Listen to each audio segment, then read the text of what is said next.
Hey, how y'all doing today? I'm out here today enjoying beautiful nature. Well, it looks pretty dead, but right now we're in the high 40s, low 50s. We've had a break from all the cold and snow. So I want to get outside today and enjoy this weather. And while doing this, I want to talk about a little companion that I've been using over the years. It's the Buck Sentry. The Buck Sentry is a USA made knife from, of course, the company Buck. Got this back in 2013. And along with a few other knives that you've probably seen off and on throughout this channel, it's been a really good companion that I've used over the years. Now with this knife, you can find this on Amazon. In fact, I'll send you a link down below so you can see it. I told you just a Rat 3. Did a video, like actually 2 videos on that over the years. Great knife. But it has its functions, it has its purposes. This also has its purposes. So what I would like to talk about in this video is, well, what I like about it. You know, it's not so, I don't want to say it's a review. I'm not going to get super technical about it. I will say anything I say verbally wrong, down below I'll put a link or some information on the screen so you get the correct information. But let's go ahead and get in this conversation. Oh, but before doing that, let me show you something. Remember last video, which was last week, I did this preview, this first impressions, if you will, of the Rush 100 from 511 Tactical. And I was on the fence about what to do about it or not. Well, let me help answer that question about what I decided. What do you see over there? Yeah, I don't know what to do with it. I'm so disappointed in it. It's like overall cool design. It's easy to pack. It's comfortable. But they just made some boneheaded decisions I didn't like. And therefore, I'm still on the fence. But you know what? That half track over there, that always works. So, on with this review. Or discussion, whatever you want to call it. Stand by. Okay. Alright, so here we are. We're back with the Buck Sentry. Got this, like I said, in 2013. Paid roughly $65 for it. You know, obviously more expensive than something you would get, say, from China. But I found it to be worth it. That's a good thing right there. You can see it's got this nylon sheath here with the Powell's webbing on the back. Loop strap here. Now, if you want to put this on your belt, you unbuckle, you know, you just unvelcro that, put your belt through it, tie it down to your leg with this, good to go. Comes with a little pouch here that you can put accessories in. I keep a fire steel in here. Let me pop that open for you. Right there, see? I keep a little fire steel in there. And because I'm holding this behind my camera, I'm not going to pull it out just because it's a little awkward. Forgive me for that.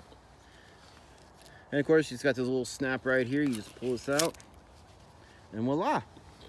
Oh, and you got this cordage up here to tighten it down.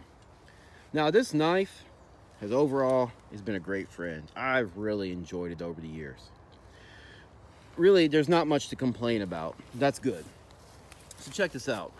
First, let's talk about comfort, if you will. Or actually, let's talk about functionality. So this is considered a tactical knife. I use it for a camping knife and a light survival knife. So you got these 2 little holes right here. You can take some cordage, lash it down to a stick, like pretend I got a stick in my hand, and you're making like a spear or something with it if you had to. Right? Kind of cool. It's got like a micarta style handle. You know, you got your screwed in right here. And here. Now you see this ridge right here. This is where you put your thumb at. And you got this little rest right here so that you can put your index finger there and cut without worrying about slipping. Because you notice on the blade, you got your blade along with the serrated edge here, which is used for like nylon, like 550 cord and stuff like that. Now for myself though, my thumb is actually more comfortable like this. Not like this, but I put a little bit over that bump there. And that's how I like to cut with it. In fact, let me give you a little demonstration here. Just a pretty simple little demo here. This dead piece of wood I got. By the way, I didn't sharpen this before making this video. You know, we're not going to do like not trying to fake it for you. This is like how I took it out of my toolbox, or actually my gearbox, put it in my backpack, and here's how I use it. But anyway, you can do some feathering with this. It does feathering, it does chopping, it does everything you want it to do. I will tell you though, see there you go, got some few feathers coming off, really good stuff. I will tell you one problem with this knife though, now, is it's lightweight, which is both good and bad. Lightweight is good, because it's easier to carry, right? Lightweight is also bad, because it's bad at chopping. So let's look at this tree right here. So, you know, if you want to like chop this branch or even this, that might look okay, but believe me when I tell you, when I'm trying to baton some wood with this, this knife is so light that it has a hard time penetrating the wood. So like, this looks on camera maybe okay, but I'm barely just scratching the surface there with it. So if you plan on doing a lot of heavy chopping, maybe, you're gonna want a bigger knife. And I can do some reviews later on the Rat 5, which is good for chopping. It is very good for batoning. I have a Boker Plus knife, big fighting knife, like 10 inches long. That is awesome for that type of work.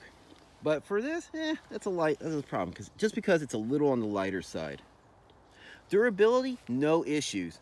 You can see, of course, some mud. Like you can see the mud here, the dirt. I think I even got a touch of rust maybe on this side, because, you know, it's been out in the elements and stuff. But it also tells you it works. I mean, this, again, I've used this for 8 years now, so I use this in the real world. Very faithful companion, and it's really important to put out, this is full tang.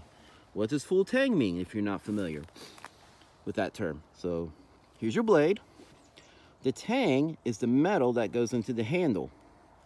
And it's called full because it goes from here all the way down to here. And also, it can be considered full tang because the tang, the width of this tang matches the knife. Some knives, the tang will actually get smaller to where it's just like a little, almost like a dot sticking out. Like the old school K-bar fighting knives, some of those are like that. So, really good. And we also got to talk about, you know, I'm talking about how good it chops. It feathers, it slices, it cuts, it does everything you would expect. But what about making a fire? How about getting the good old fire steel?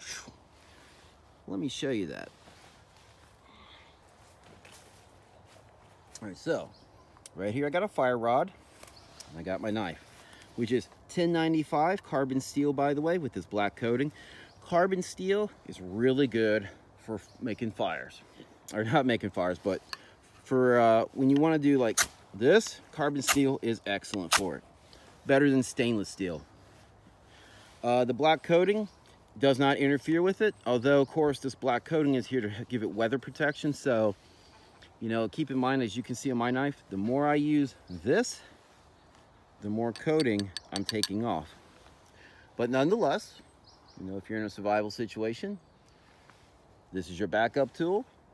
You're not really going to carry about a little bit of coating on your knife when you need to get a fire going. See, look at that, really good. Good stuff right there. Awesome. All right, so with all this in mind, I just want to say for this discussion, that's about pretty much all I got to do. It's getting late in the evening, so I got to pack everything up, go back to the house. But it's been beautiful to get outside, actually go outside, enjoy nature, and to be able to share, you know, share some camping stuff. Gear other than backpacks. I know I do a lot of backpacks on my channel, but this ain't the only thing I like to do. I don't, you know, I got knives, I got all kinds of stuff. So, just wanted to share this with you, have a little discussion about this.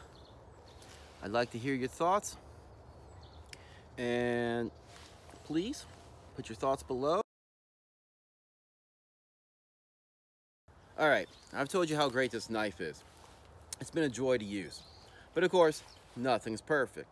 So let's talk about probably one of the biggest issues, put this in quotations, issues with this knife is the sheath.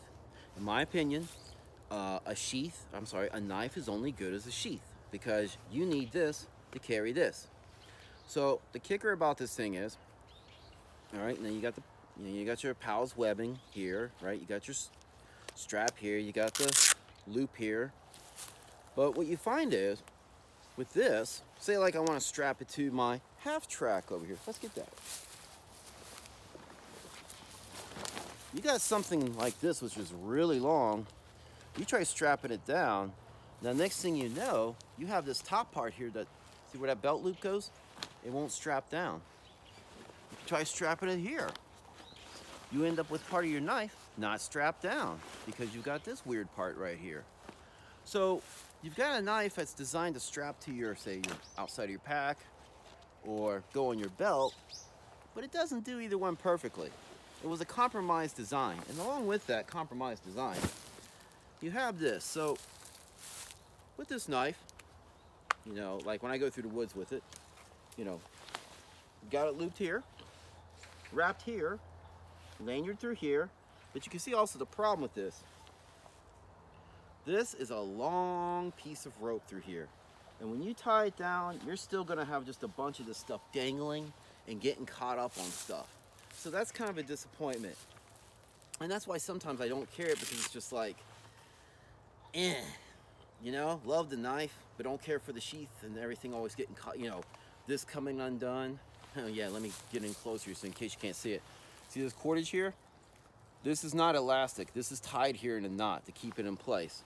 So depending on how good of a knot you tie around your leg or whatever you want to stabilize it to, will determine whether it's going to come off or not. So yeah, you just end up with a bunch of cordage just dangling there. And you got something that does always strapped down as good as it should be, is what I'm really getting at. But that is, overall, that is minor compared to the quality of this knife and how much joy I've had using it and how much joy I think a lot of other people would, like if you were to get this knife today, I think a lot of other people, you'd all have fun with it too. So that's pretty much all I just want to say about this knife. The Buck Sentry. It's been a great friend, great companion, and I plan on having many more years of use from it. So if you all have any questions, comments, please put them below, and until next time, see you later. Bye.